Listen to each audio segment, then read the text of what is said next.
recientemente encontré yo un artículo escrito por Steve Levy en la revista Harper de 1984, que ahora está disponible en Backslash. Es un sitio que tiene reportajes y blogs.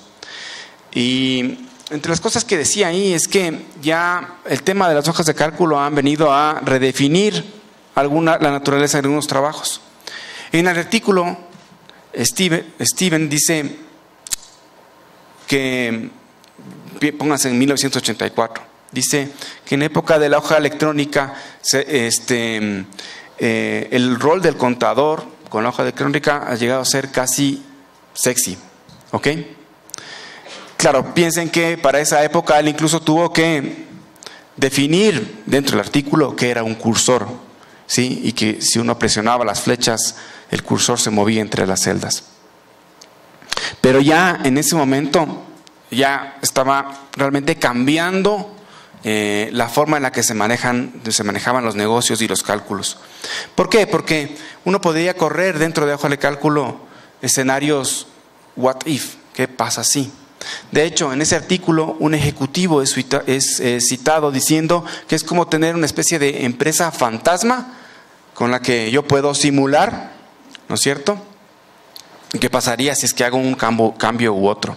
Ahora, Steven era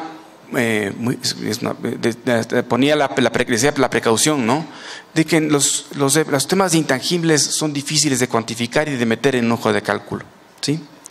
Ahora, otra cosa que ocurrió como fenómeno de las hojas de cálculo es que empezó a haber una serie de gurús. Era la gente que creaba grandes modelos muy especiales en las hojas de cálculo y tenían a un grupo de power users, usuarios que sabían mucho, como sus seguidores y sus entrenados. Y esta gente empezó además a escalar muy rápidamente en las empresas por este skill de poder manejar las hojas de cálculo. Hoy todos, seguramente aquí en esta sala, sabemos muy bien cómo manejar una hoja de cálculo. Ya no es un conocimiento que sea exclusivo para un grupo pequeño de personas. Además, otra cosa que ha pasado en estos últimos... y déjenme mostrarles, tengo aquí una foto simpática. Estos caballeros que ustedes ven aquí son Bob Frankston y Dan Bricklin. Ellos son quienes inventaron allá en el año 78, estamos casi a 40 años de ese invento, VisiCalc, ¿sí? Que fue una de las primeras hojas electrónicas que funcionaba para la plataforma Apple II. Ahora, lo que ha pasado en estos últimos 40 años es que evidentemente el volumen de datos ha subido de forma increíble, por usar el adjetivo. Y además también hoy tenemos requerimientos un poco distintos. Ya no nos interesa solamente el reporte de qué pasa, ¿sí? Hoy queremos que más bien tener reportes predictivos, qué pasará o qué podría pasar, o prescriptivos, cómo lo hago mejor. Y con grandes volúmenes de datos queremos que esto ocurra rápido, ¿sí? Entonces, ya las hojas de cálculo pueden empezar a tener un par de problemas. Si bien tanto las alternativas abiertas como las no abiertas, las hojas de cálculo han evolucionado para manejar mejores volúmenes de información, más grandes volúmenes de información. Lo que sí ocurre es que están limitadas por la capacidad de la PC de escritorio o la laptop que tenemos para ejecutarse, ¿sí? Entonces ya no podemos tener si es que tenemos un gran dataset, un gran conjunto de datos que tenemos que combinar, limpiar, etcétera, y además tenemos que ejecutar un modelo complicado sobre esto, las limitaciones de mi procesador o de mi máquina o de la memoria que puedo tener en mi máquina hacen que esto sea inviable. Y lo que quiero decir con esto es que se está dando paso a nuevas herramientas, ¿sí? De hecho, yo estoy en este momento trabajando para ustedes en el IBM Data Science Experience, que es lo que ha hecho IBM es tomar algunas herramientas open source, ponerlas ya previamente integradas y ofrecer esto como un servicio en la nube, as a service. Y aquí yo tengo cosas simpáticas, porque detrás de este libro que ustedes ven aquí, esto que ven aquí es un libro, un cuaderno, ¿sí? Yo tengo un motor de Spark corriendo en la nube, ¿sí? Con, en este caso para esta prueba que estoy haciendo, solamente un ejecutor, pero puede llegar a tener muchos más. Entonces eso ya de por sí me da mucha más capacidad de la que tengo con mi máquina. Y puedo utilizar cosas interesantes como SPSS, R, Stata o Python para hacer la manipulación y la ejecución de los modelos de datos. Y claro, ir generando gráficos, etc.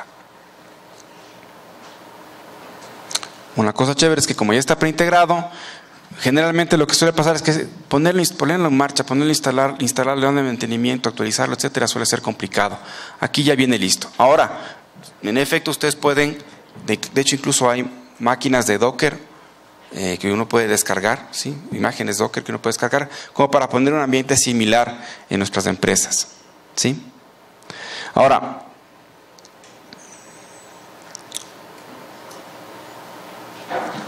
empecemos a hablar acerca de esto que les decía en un comienzo, que es que el verdadero trabajo del científico de datos, que aprovecha estas herramientas, es contar una historia con la información. Piensen en un par de cosas. Primero, trabajar con datos requiere no solamente verlos. De hecho, es un poco peligroso, y se los voy a mostrar más adelante, solamente dejar que la data hable. Nosotros tenemos que poder poner el contexto y dar interpretación sobre la información, los seres humanos, ¿sí? Porque en general, lo que ocurre con los datos es que la data nos habla de el qué, pero nosotros tenemos la comprensión o la intuición del por qué, ¿sí? Y finalmente hay que pensar en que lo hacemos para llegar a responder algún tipo de pregunta o para obtener algún tipo de resultado. La comunicación de cómo lo hagamos influye en cómo se recuerda la información, cómo se siente la información y cómo persuadimos con esa data, ¿sí? Entonces, lo importante es hacer que la información entre conocimiento. Y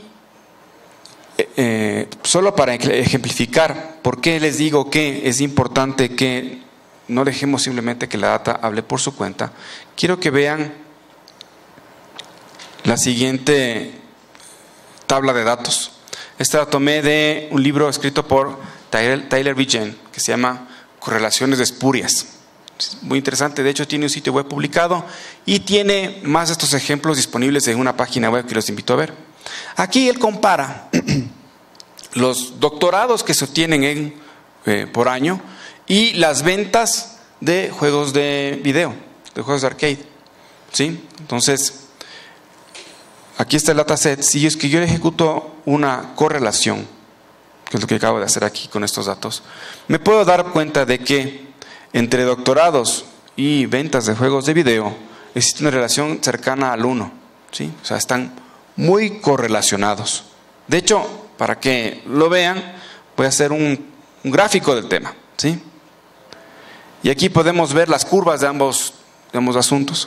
Claro, evidentemente para nosotros, si bien podemos decir que esos dos juegos de datos están correlacionados, sabemos que no existe causalidad en esa correlación de la información, ¿sí? Que el uno no lleva al otro. Pero hay muchos ejemplos en la prensa o por ahí rondando en el internet en donde la correlación asume causalidad. De hecho, suele ser frecuente, y todo aquello que está relacionado con la psicología humana es donde más precaución tenemos que tener. Les voy a dar un ejemplo. Es un hecho conocido que los hombres casados tienen una expectativa de vida mayor. Algunos podrán objetar o decir que es solo la percepción. No está casado, parece quiero vivir a más. No es mi caso. No. Pero el estudio de la correlación de estas dos variables, estar casados, convivir más tiempo, más bien llevó al descubrimiento de que en realidad son las mujeres las que seleccionan a los hombres sanos para casarse, ¿sí? Entonces es de la otra forma, ¿no es cierto? La correlación viene dada de la otra manera. Y así, de este tipo de ejemplos hay muchos, entonces hay que tener precaución, especialmente ese es uno de los principales pitfalls que hay, ¿no? De las trampas que hay, asumir causalidad en base a la correlación. Hablemos un poquito del científico de datos. Rachel Schultz es la científico de datos en jefe de News Corp, ¿sí? Y ella en una entrevista en el New York Times en el 2003 decía que un científico de datos es parte estadista, parte ingeniero de sistemas, ¿ya? Pero además también dice que es gente que en general es súper curiosa, ¿sí? Que quiere llegar a la última instancia del porqué. Son pensadores que hacen buenas preguntas y que están cómodos trabajando en traer estructura a situaciones no estructuradas. Ahora, es una chévere definición porque no se enfoca en la profesión, sino en las capacidades que tiene en general un científico de datos. Yo puedo describir un poco, ¿no? Puede ser un un estadístico, esa es la palabra correcta, que gane capacidades de programación y tecnología, o al revés, un programador que aprenda a usar estadística o econometría. Pero hay un tema que lo plantea muy bien Rob Heitman. Él es profesor de estadística y econometría en una universidad en Australia, Mosul. Y él lo que dice en su blog es algo interesante. Él dice que si bien un análisis de datos es aquello para lo que los estadísticos están entrenados, hay una parte que es la materia en estudio, en donde no necesariamente ellos son los más conocedores. Piensen, y él pone un ejemplo, de la medicina. Él dice, imagínense que tenemos algún tema epidemiológico, algún problema de salud serio, y les piden a los estadísticos que les ayuden a trabajar sobre este problema. Es evidente que al no conocer de medicina, el estadístico tiene que acudir al experto en la materia para trabajar. Y el punto de todo esto es que es importante adoptar una perspectiva de equipo con respecto a la ciencia de datos, ¿sí? De hecho, quiero mostrarles el siguiente gráfico que nos salió. Acá está. Este diagrama que ustedes ven aquí muestra las capacidades que debería tener un científico de datos. Entonces sale Computer Science, Matemáticas y Estadísticas y además Subject Matter Expertise. Entonces la intersección de esto hace el mejor científico de datos. Pero como lo pone Steven Geringer, en realidad es como que fuera un unicornio. Esa persona casi no le podemos encontrar, casi no existe, ¿sí? Es difícil que encontremos a alguien que tenga todas estas capacidades aquí. Pero ahí es donde realmente la magia ocurre. Entonces, ¿qué hacemos? Repito lo que decía hace un momento. Este debe ser un enfoque o una perspectiva de trabajo en equipo, ¿sí? Tenemos que, las organizaciones, pensar en tener un equipo de personas que se dediquen a la ciencia de datos. No un estadístico por ahí al que le decimos, toma los datos, trabaja sobre ellos, respóndeme las preguntas. Tenemos que tomar una perspectiva de trabajo en equipo. Y las herramientas que usemos deben permitirnos hacer cosas como, por ejemplo, compartir mi cuaderno de trabajo con otras personas, ¿sí? O deben permitirme también hacer cosas como publicar estas hojas de trabajo que yo tengo en un repositorio público como GitHub, para que otros puedan reutilizar este conocimiento, aportar o comentar, ¿sí? Bien, y antes de hablar acerca de las historias, pensemos un momento en cómo es el proceso que sigue un científico de datos. O cómo es el proceso, no es científico de datos, sino en la ciencia de datos en general. Digamos que hay unas fases identificadas, ¿sí? Primero, evidentemente, es importante preguntarnos por qué, para qué y cómo estamos haciendo esta investigación. Que todos los involucrados sepan el objetivo del proyecto. ¿sí? La segunda parte evidentemente es obtener los datos, y aquí seguramente van a haber diferentes fuentes internas o externas. Es un trabajo de buscar mucho. Por ejemplo, yo he podido encontrar que aquí en el Ecuador tenemos unos esfuerzos interesantes con ciertos frutos interesantes, tanto gubernamentales como no gubernamentales. Está la información de datos abiertos.gov.es, está la información del municipio, y hay empresas privadas que también están publicando a través de diferentes medios o diferentes páginas web datasets que son importantes utilizar. Entonces, eso como lo que es externo, lo que es público, ¿no es cierto? A veces no son públicos y a veces toca obtener el permiso para utilizar esa información. Eso también puede ser un trabajo, ¿sí? Es posible que tengamos que, en algunos casos, incluso comprar la información, ¿sí? No es algo que a veces, es algo que a veces se vende. Ahora, eso puede ser también una oportunidad de negocio. Yo puedo producir un dataset que le puede interesar a otras industrias y lo puedo publicar, ¿sí? Puedo poner un API hacia el mundo para que consuma esa información y cobrar por el uso de ese API, por ejemplo, ¿sí? Tómenlo en cuenta. La siguiente parte es evidentemente la preparación de la data. Y aquí es un esfuerzo de limpiar los datos, de transformarlos, de combinarlos, ¿sí? En esos puntos en donde tengo blancos, poner ceros para que los modelos funcionen, o simplemente remover las filas que tienen demasiados blancos, cosas de ese estilo. Sacar los outliers, los puntos que salen de lo normal o la generalidad. Aquellas cosas que son físicamente imposibles. Por ejemplo, si tengo datos de telemetría de vehicular y la altitud me aparece en 8.000 metros, pues tal vez está mal configurado el equipo que mide la telemetría y está en pies en lugar de en metros, ¿sí? Ese tipo de cosas.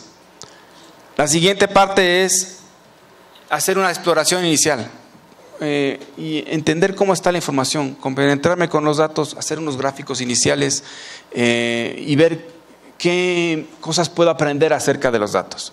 Y una vez que tengo todo eso, puedo hacer ya la construcción del modelo. Ahora, si bien esta es la fase más interesante, ¿sí? Vale la pena pensar o tener en cuenta lo que he leído en algunos de estos materiales, y es que no necesariamente el modelo más complejo es el mejor, ¿sí? En general, lo que suele resultar mejor es tener los modelos simples al comienzo, ¿sí? Y ir construyendo iterativamente hacia arriba. De hecho, ninguna de estas fases tiene que darse en serie. Estas fases son un proceso iterativo. Ahora, lo que no está escrito ahí es la fase final, que es precisamente la presentación o la publicación de los datos.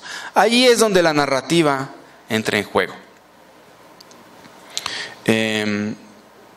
Y hay esta persona, Thomas H. Davenport, tiene un artículo muy chévere del Harvard Business Review que dice qué tipos de historias son las que se cuentan con los datos, ¿sí? Entonces, y él hace una tipología bien interesante que nos permite a nosotros también ir poniéndonos en materia. El primer tipo, o los primeros tres tipos son relacionados con el tiempo. Aquellos relacionados con el pasado son, a fin de cuentas, reportes. Nos cuentan qué pasó e incluso pueden contarnos por qué pasó, ¿sí? El presente más bien habla de un estado del mundo, cómo están las cosas en cierto determinado momento en el tiempo, y generalmente suelen ser encuestas o resultados de análisis de encuestas. Con respecto al futuro, ahí es en donde empezamos a hacer pronósticos o algún tipo de análisis predictivo, ¿sí? ¿Qué pasará mañana?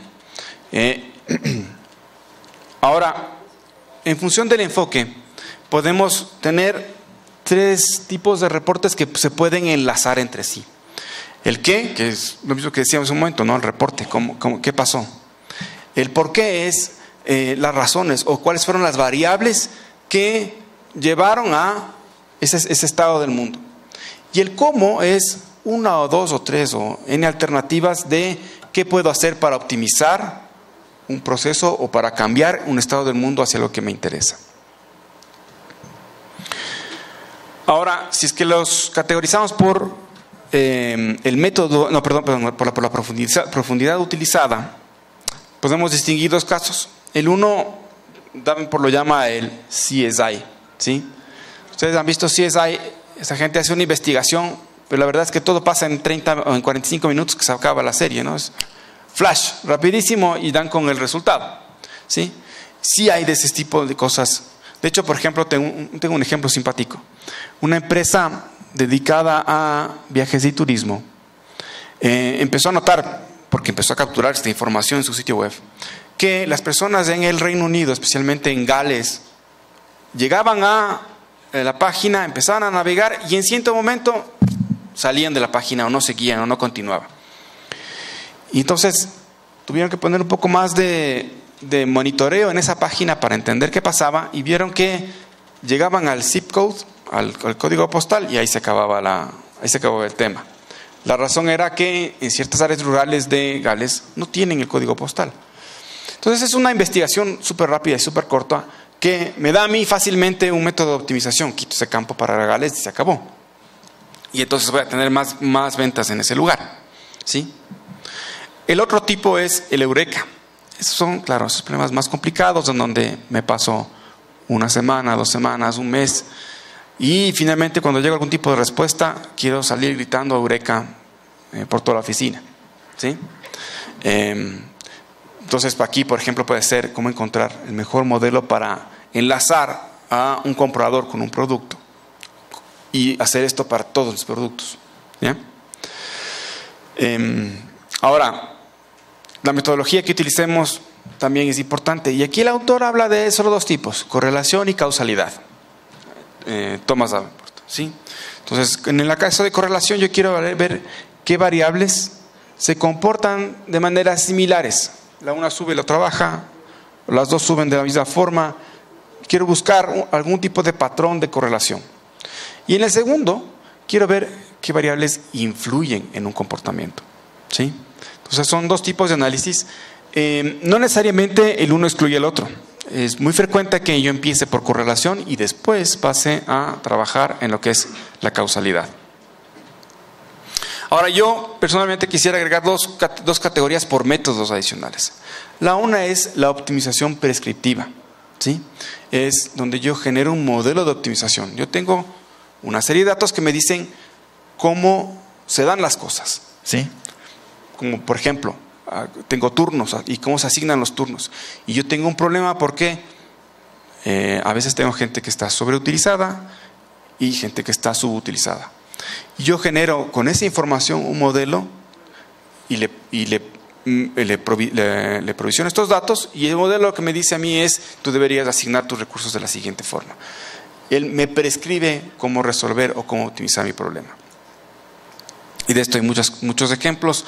De hecho, les voy a mostrar un par de cosas por aquí. Hay un modelo ya creado para cómo mejorar los ingresos para una empresa petrolera, por ejemplo, ¿sí?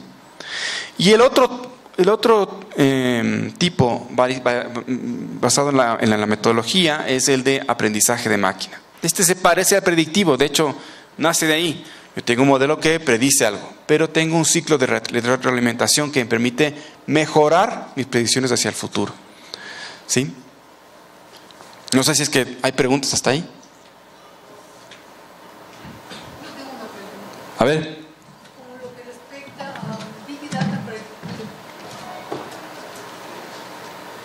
Con lo que respecta a Big Data. Creo que está prendido, no la apagué. Arriba, ahí está. Está prendido. Con lo que respecta a Big Data para el futuro, ¿qué clase de análisis profundo ha hecho IBM en este caso? A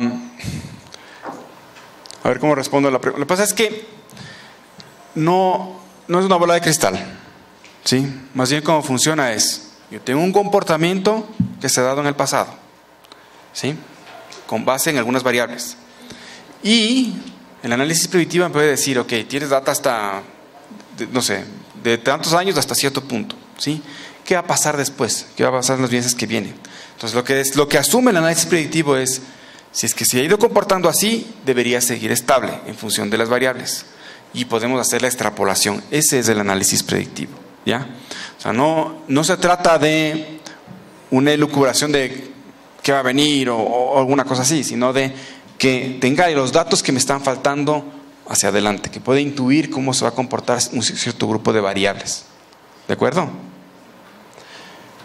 ¿Alguna otra pregunta?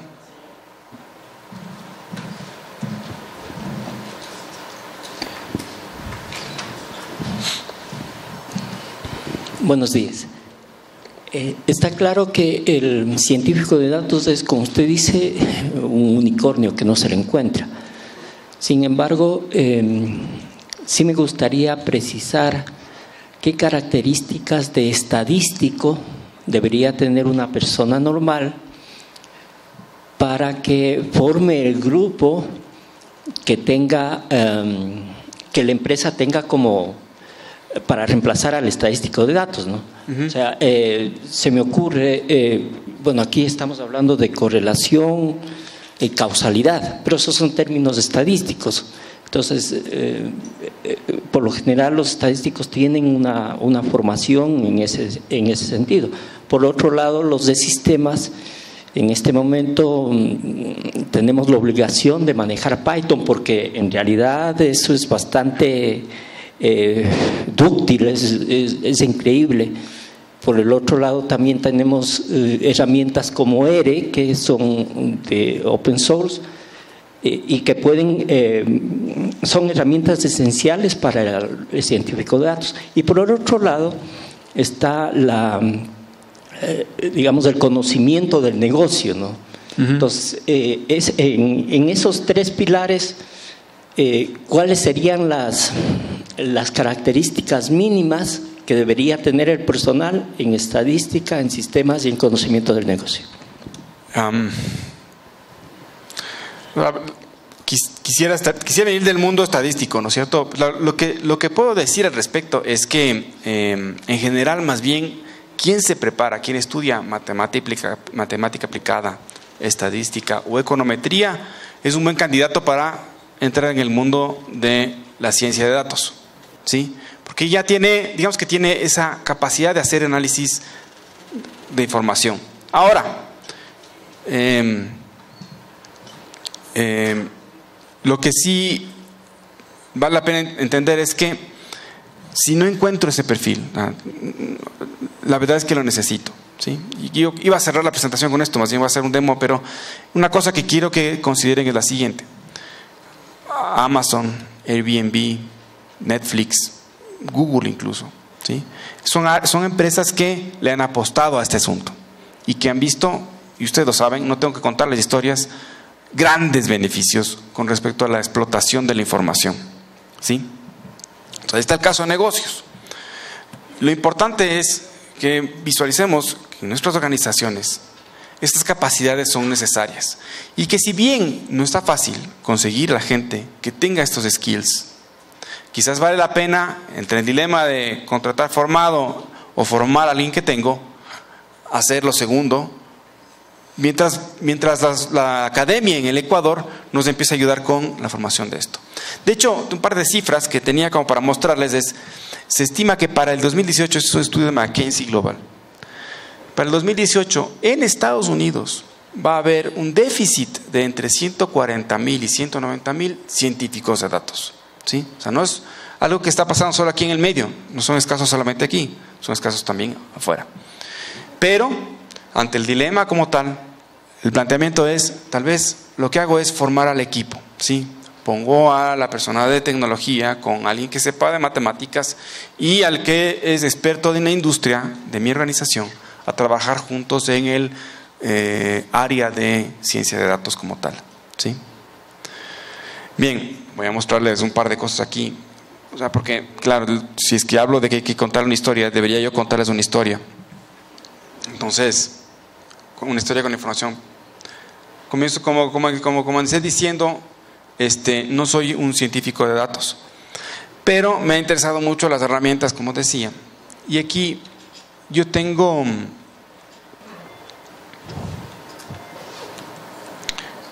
en esta pantalla que estoy viendo ahorita, que les estoy mostrando ahorita, tenemos ya creados para ser reutilizados una serie de artículos, datasets y cuadernos de estos de análisis listos. Incluso hay tutoriales. Yo estoy usando el trial gratuito. Les invito a que ustedes entren y se generen su propio trial.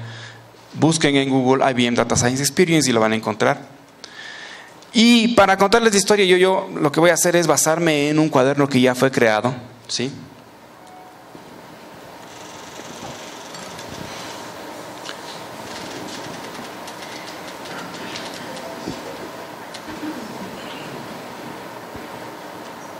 Que no encuentro.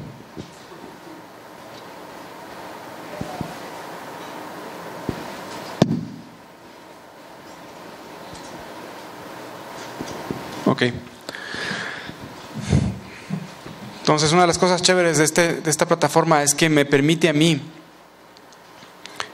tomar este contenido que ya está publicado aquí o contenido que ha sido publicado, por ejemplo, en GitHub o en otros sitios, y sacarle una copia.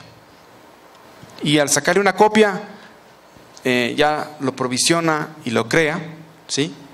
Y me deja a mí listo como para yo empezar a hacer mis propias exploraciones sobre los datos como tal. ¿Ok?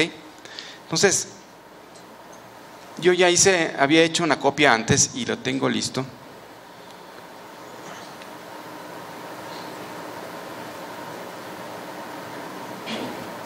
Y déjenme abrirlo para demostrarles aquello.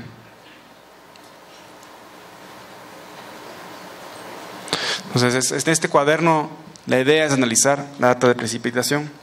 A mí me gusta el vino. Y saber la precipitación en alguna zona vinícola para cierto año es uno de los factores que indican la calidad que va a tener el vino. Mucha lluvia significa vinos un poco más ácidos o con más contenido de azúcar y entonces por tanto con un poco más de alcohol, quizás no tan buenos. Poca lluvia, los mejores vinos, ¿sí? Entonces aquí lo que tengo yo tengo un cuaderno que en su primera parte me indica cómo acceder a la data, y esa parte de ahí ya la hice. Y aquí me descargo un dataset que tiene la data de precipitación de diferentes países a lo largo de una serie de años, ¿sí?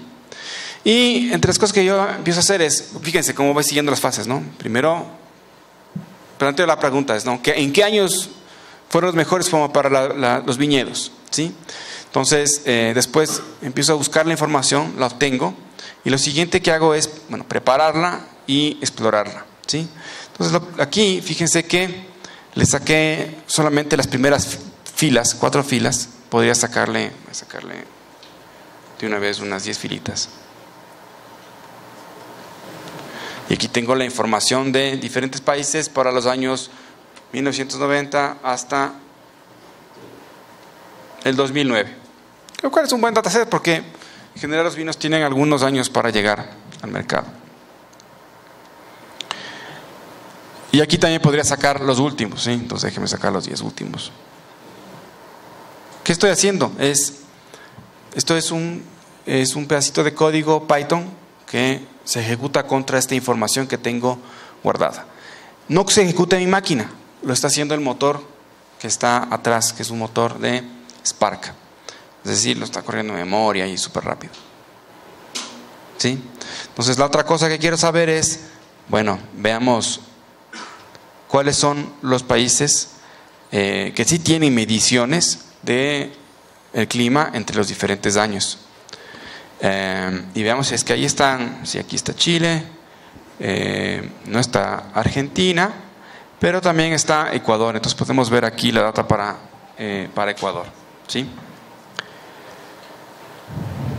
Entonces, limpiando la data, le voy a quitar esos países para los que no tengo data en todos los años, ¿ya? Y ahora voy a pedirle que me haga un gráfico, ¿sí? Entonces aquí, inicialmente, por ejemplo, estaba Germany, Alemania. Entonces, déjenle pensar un ratito.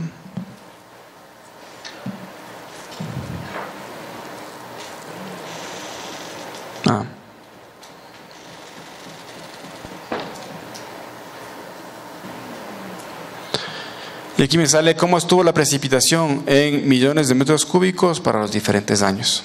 ¿Sí? Entonces puedo ver aquí también la data para Ecuador.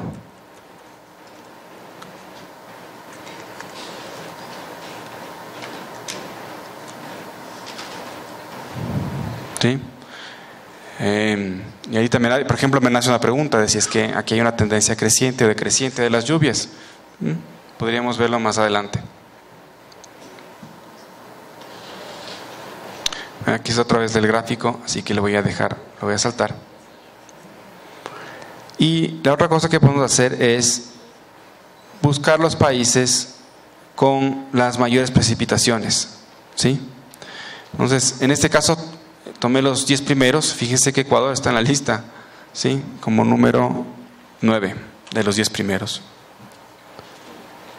Y tenemos un área bien chiquita, ¿no? Entonces, por millones de metros cúbicos por área.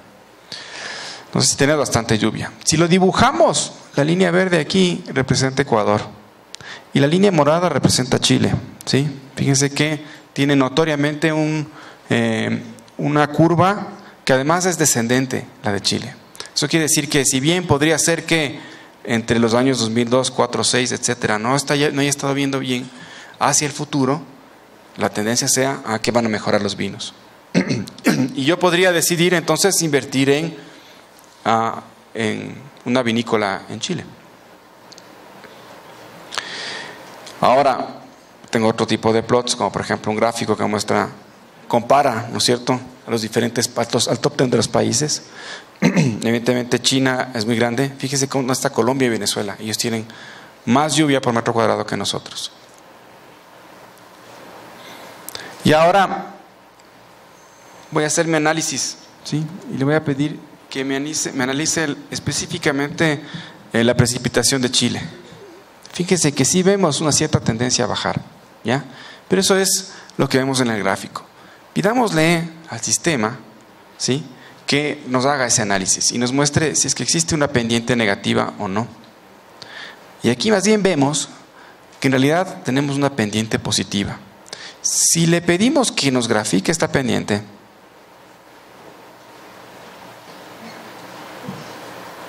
dale un minuto.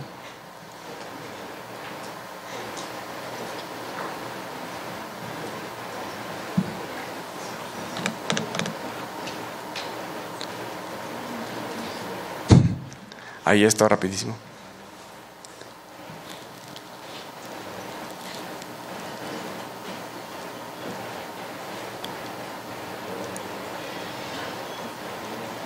Ok. Si le pedimos que nos grafique, vemos que más bien es una pendiente ascendente, ¿sí? Entonces, más bien lo que quiere decir es como que no es un buen momento para invertir, si estuviéramos en el 2009, ¿no es cierto?, en los vinos de Chile, en las vinícolas de Chile, porque están teniendo más lluvias, están en un periodo ascendente de lluvias, ¿ya?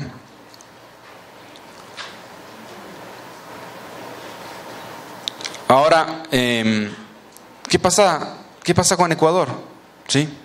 Vamos a pedirle que nos haga el mismo análisis para Ecuador en esos años, ¿no? Eso ya pasó.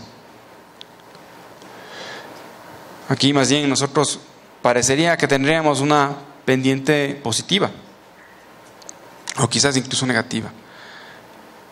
Pero vemos que más bien, si bien es positiva, 48.9, es casi plana, ¿sí? Y lo podemos verificar en el gráfico, ¿sí? Entonces es como que más bien el clima se muestra estable para los siguientes años. ¿Ok? Ahora, otra cosa que podríamos hacer también ya para trabajar con un número mayor de datos es decirle, oiga, pero más bien calcúleme para todos cómo está la pendiente, para todos los países, ¿sí?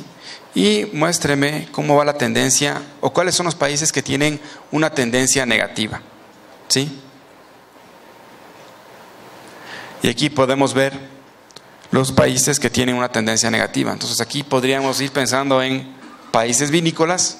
¿Cuáles de estos son países vinícolas de los que podríamos estar buscando para los siguientes años un buen vino? ¿Ok? Entonces, bueno, esa era la historia que yo quería contarles con la información o cómo se puede utilizar. Y además también mostrarles un poco de cómo funciona esta herramienta, invitarles a que le den una oportunidad, la traten de utilizar. La verdad es que si bien poner estos códigos en Python, etcétera, puede parecer difícil, lo chévere es que la herramienta misma me ofrece a mí ya los cuadernos listos e incluso tutoriales de cómo se hace esto, ¿sí? Y entonces ustedes pueden también tranquilamente cargar sus datasets y hacer este procesamiento. Eso es lo que tenía. Les agradezco mucho. No sé si tienen preguntas.